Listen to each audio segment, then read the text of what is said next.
అందరూ కళ్ళు మూసుకోండి. ఒక్క నిమిషం మీ కొరకు ప్రార్థన చేస్తాను.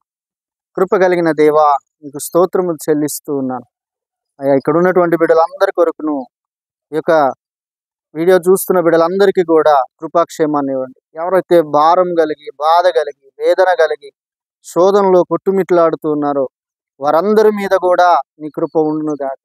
ఈరోజు ప్రభువా, ఎంతమంది అయితే తమ జీవితాల్లో నిస్సారమైన స్థితిలో ఉన్నాము, సారం లేక మేము ముందుకు వెళ్ళడం లేదు, మాకు బలము లేదు, ధైర్యం లేదు, లేకపోతే మాకు చదువు లేదు, మరి ఇంకా ఏమీ లేదు, ఏ సపోర్ట్ లేదని ఒకవేళ బాధపడుతున్నారేమో, ఒక్కసారి నీ బలమైన కృప వారి మీద ఉండును గాక.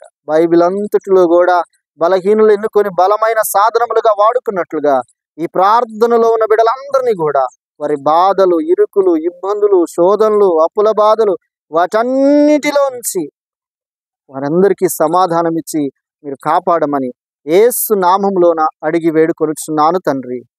ఆమేన్.